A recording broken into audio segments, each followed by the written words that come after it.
Assalamualaikum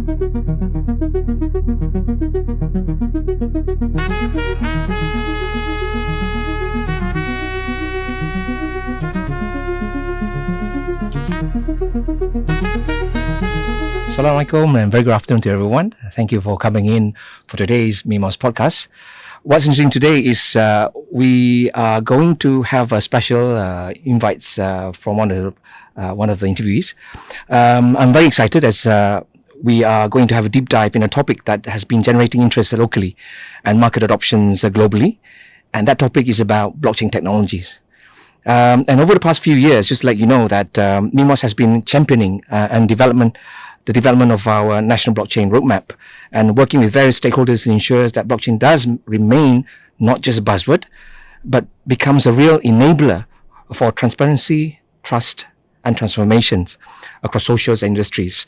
And part of today's podcast, we are continuing putting the efforts in raising awareness, break down barriers of understandings, and garner buy-in at the national level on blockchain. So with us today, welcome, Dr. Fazli. Thank you so much. As a co-founder of Zetrix, in partnership with MyEG, you have shown a leadership in Malaysian blockchains. But let's rewind the time, as we say again. Where, for you, did all of this begins? Wow. Actually, if I have to think back about where it began, I've just been dabbling with computers or tinkering with computers for, most of my life. Okay. My first computer was a gateway PC. Oh yeah. I Can think relate to that. And it sparked my interest in all things you can do with computers. But as I've gone through the generation of PC to computers, from the PC to the internet and to applications, and now you even have super apps, if you will. Yep. I firmly believe that every couple of decades there's a huge tectonic shift in terms of how we experience technology. Yep. So the mainframe in the 60s became what is today known as personal computing or PCs in the 80s. Yes. In the early 2000s, you have the advent of what is today's mainstay internet. And I think at every one of these points, how we really use technology has changed.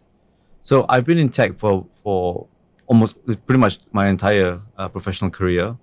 And around that time, 2020, I kind of thought to myself, what are the biggest things that's going to change how I personally will use computers and technology in the future? And blockchain, to me, was really one of these things which I thought was it's just about to masak lah, like it's about to get exciting. I can relate to that, yeah. Because the whole world is experimenting with something around blockchains. Yeah. And I think we'll go into that a lot more in our conversation today. Yeah. But for me, at that time, I was with a government agency and I was looking from a bird's eye view in terms of what's changing in the world. Yeah. And where Malaysia has a real chance of contributing.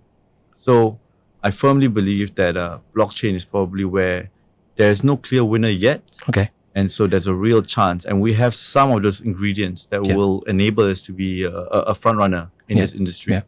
So it's like a 4x100 relay. We're still running. No one's at the finishing line yet, so to speak. In one word, what does blockchain means to you in 2025?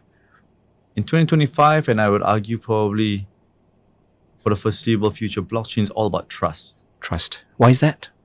Well, you see, how we've used tech in the past, from a huge mainframe to kind of operating your own computer, everything has just been your own data. Then you one day connect it to the internet and you co-mingle your data with other people's data. But at the end of the day, all of this data is never really ours. Mm-hmm. It sits on the centralized servers of, whatever is your cup of tea in terms of the application you use, whether it's Instagram or a slightly younger TikTok, or whatever will come next.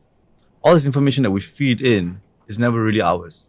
So I've always kind of toyed with this romantic notion of what if one day the information which is mine that I push out to the internet remains mine. Yeah. And when I work with information or data which is from somebody else, for that period of time I'm allowed, but after that it still remains firmly in control of that end user themselves. Mm-hmm. So blockchain can enable this because, in short, making a lot of centralized systems communicate with each other is only one half of the challenge. The other half is enabling that data to commingle with each other, but at the same time remain separate long term in terms of that ownership and and provenance of the data. So you can't run away from two sides of the coin, so to speak. Yes, Yeah, of course. exactly that. Okay, some say the blockchain is still an overhype. I think from your experience, from not only Malaysia, but also other part of the world, in your experience, what do you say to skeptics, especially those sitting in boardrooms and ministries, if you don't mind share?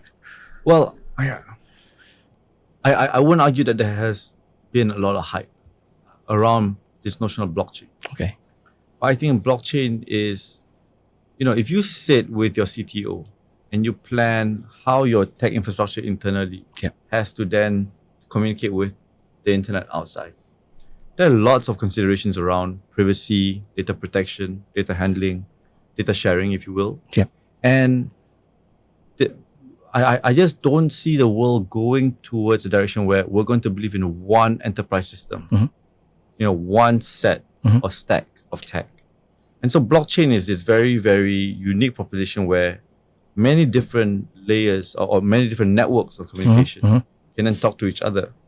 And you can be rest assured that however you proceed or pass information into that blockchain, it eventually will not be manipulated or cannot be taken advantage of by another party. At least not very easily. Of course, I think, being in MIMOS, I'm sure you'd agree, like there are no systems which are impervious to hacks or to being manipulated. But blockchain by and large is a lot safer, a lot more secure, and you don't forego so much power to a central operator compared to other centralized systems. Interesting when you said about network interconnection of data and whatnot. Put aside the technologies, I think. What is the real thing to you? Blockchain try to solve problems in Malaysia. Okay, so I think if you look at how just now you mentioned hype. Yes. A lot of people think blockchain is crypto is Bitcoin. Yeah. And I think we've come in the last couple of years to a tipping point where they realize it's not just about cryptocurrencies. It's not just about Bitcoins. It's not just about tokens or coins, if you will. Yeah. But blockchain can really enable a real use case. So when you say in the context of Malaysia, one of the silver linings of the pandemic that we went through as a nation was the national immunization program. Yes. The traceability of the vaccines within that program was I would argue, the first national level use case of blockchain.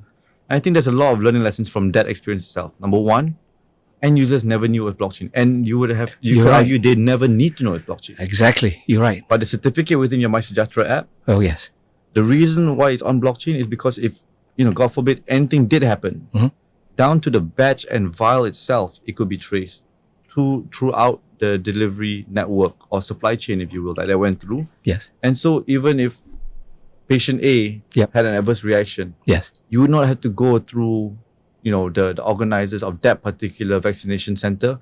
You would just use the blockchain to be able to look at anybody else who had received it from the same vial, the same box, or the same shipment date. Yes. Without troubling anyone. So I think there's twofold learnings that we can have from that. Number one, the end user experience of blockchain or a blockchain application does not need the end user to be so tech savvy to understand blockchain. Yes. And in fact, you should keep it simple. Number two, all the magic you can do with the data in blockchain does not have to come to the sacrifice of anyone's own sovereignty or independence. And from the point of view of something like a government, you can be looking out for the well-being of an entire nation without ever, quote unquote, troubling them. True. I think when it comes to quote unquote rakyat, for that matter, you're right. It's about keeping things simple, and then the trust is there, traceability is there, and at the end of the day, it safeguards the nature. It benefits not only the rakyat but also to the government as well. Yes. I think that's it's a win-win for everyone actually. And just to add on from there, for post-national blockchain roadmap, that's basically democratizing digital economy in Malaysia. Let's say we fast forward to 2027. What will be Malaysians' proudest blockchain use case that the world takes seriously, in your opinion? I think there's a very real chance that Malaysia can lead the way in terms of exemplifying how you use blockchain within supply chain and traceability. Okay. The reasons are very simple. We are a trading nation. At the end of the day, we're not the largest population in the world. True. We are a trading nation. And we have relatively positive relationships with other trading partners on both sides of, let's just say, the ocean. And so using Malaysia as an example of how you can apply blockchain within trade and traceability is a very meaningful contribution that we can give to the rest of the world. Politically, I think the way that our country is set up, wherein, between true democratization and also a sense of autonomy by government. Right? Government sets policies, they can act, not to say on their own, but to a large degree affect national systems. And so that's not true in every country. If you try to do this in the US, you'll be hard pressed because they don't even have national identification systems. Whereas the converse is true in something like China, where it's very authoritarian and it's just top down. And I would argue that even if it succeeded in China, the challenge would be more significant in a country which doesn't have a similar kind of approach to the government's regime. So Malaysia being in that middle point, I think we can be a significant example of how other countries can adopt blockchain. Okay, interesting. Given your bold truth, what keeps you awake at night about the blockchain journey in Malaysia? Education is probably one word I would say to sum up what keeps me up at night. You want to go into this conversation because you need to have the buy-in of fairly senior and influential decision makers, whether it be the CEO of a large conglomerate or GLC, whether it be the most senior servants within government, or even large investors. To expect them to have a deep and grounded understanding in the tech itself and to appreciate it just based on the tech itself is not enough.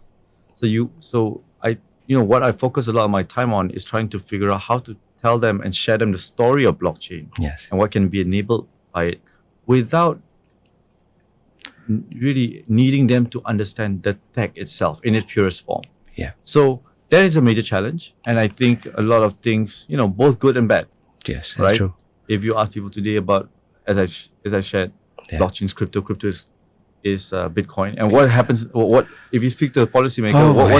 What's the next step after that? Bitcoin is scams. Yes. And so sometimes you have to undo and unwind some of those misconceptions, but at the same time also help them understand the virtues of what can be enabled. I think blockchain at the end of the day is a tool like everything else. Yes. It can be used for good and for bad. And I would argue that in a country like Malaysia, you could overwhelmingly push it towards being used for good because a lot of our systems are government-based or government-linked. Yes. And so you have a huge sandbox, if you will. Yes. Where you can experiment. Yes. And can build that assurance and at the end of the day, trust for the end user. Okay. From your view, I think you used a unique word just now. Sandbox is where you do, in a way, a pilot, you test certain parameters and then try to implement projects on blockchain. How do you see Malaysia, the sandbox maturity in terms of blockchain, if you don't mind share? Well, I think the biggest hurdle we have in sandboxes, and maybe even, you could argue that that's probably why you have a sandbox in the first place, are the regulatory and legal infrastructure that's needed to support this innovation. Which is not ready, possibly? It is, I would say, in the process. In the process. Malaysia is not alone in being a country that is grappling through the legal processes which are needed to enable this. I mean, from a simplistic point of view, or rather to sum it up, we're enabling a technology that's going to allow somebody outside to believe that you are you and I am me. Yes. And when I transfer the ownership of something entirely digitally, the same system is going to be able to prove that I really did do that at that particular time and that for that particular digital asset, if you will. Yes. The underlying legal infrastructure required for that is something that we have and we are still that we have to and we are still in the process of ratifying. Yes. So the MIMOS is, I think, a key piece of legal or legislation that Malaysia, I believe, will ratify very soon. And that is a key enabler. In short, Malaysia has been a country where our laws in terms of data protection have been very clear. Yes, yes. But data sharing and data sovereignty from that aspect is something that will be even clearer once we adopt MIMOS. Okay. if I were to give you to have a full say, one regulatory change that would immediately supercharge blockchain adoption would be what? It would be that, the Melita. Okay, so you can't run away. Well, I wouldn't say you can't run away. I'd say that I think the various parties have recognized that that is the key catalyst that we need. Okay, true. Then it's about working together, collaborating. Because if we don't do that, it's just be sort of a buzzword again. It's hard to implement. We're gonna be a lagger to an industries that other countries are adopting. Yes. I think one of the areas, if we are the chairmanship of Asian this year, so we hope to see what are the things that we could work on at the national or international, regional level, moving forward, I guess. And I think, being very objective Yes. about the current political and economic situation. Yeah. There is a trade war happening globally. Yeah. We are caught in crosshairs, or crossfires, if you will. Yes. Crossfire, if you Yes. will. And the way I view it is like, I think looking back, it will be a silver lining, much as how we had the vaccination using blockchain Yes. in COVID. Looking back, hopefully the silver lining to this trade war is that it created that impetus, that urgency Yes. for stakeholders, both public and private, Yeah. to kind of say, we need this new innovation. We need to embrace this tech. No matter, I'm sure it is very scary. If you're a civil servant or you're a large public listed company CEO, Yes. you might be thinking about the immediate aftermath, the immediate pushback. Betul. But I believe that the current conditions right now, with the global sentiment around trade and Yes. and tariffs, if you will, Yep. may just be that little kick that you need, that nudge at the end that you need to kind of take a gamble on this, Yep. and be able to reap the benefits. I totally agree with you. We know last week the presidents of China visits to Malaysia, and it's a critical moment at this point in time moving forward. Just to wrap it up, if you don't mind, complete this sentence, if you don't mind. In 2030, Malaysia will be known as a country that, in your word. Malaysia, in 2030, Malaysia will be known as a country that has shown the world that you can use blockchain within your economy in the most seamless way to deliver benefit ultimately for the rakyat. Yeah, okay. If given a chance, who should pick up a phone and call you today before it's too late to be part of the wave? I think Malaysia, we've been very privileged to have a lot of the world's largest tech companies Yeah. set up shop here. Yes.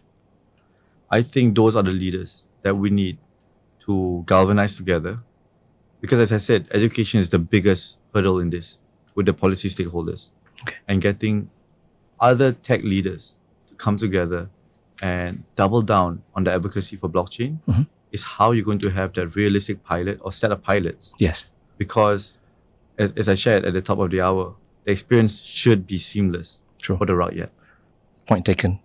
Last but not least, and finally, what will be Malaysia's tagline for blockchain? I believe from pilots to sovereignty, Okay. Malaysia leads the way. Oh, I like that. I think thank you for your time with us today. Thank you for having me. And back to the audience, I guess. So this is a little podcast that we do. Stay tuned for the next sessions. I think we've learned a lot for today, myself and yourself as well. We'll meet you out next time. Bye-bye. Thank you.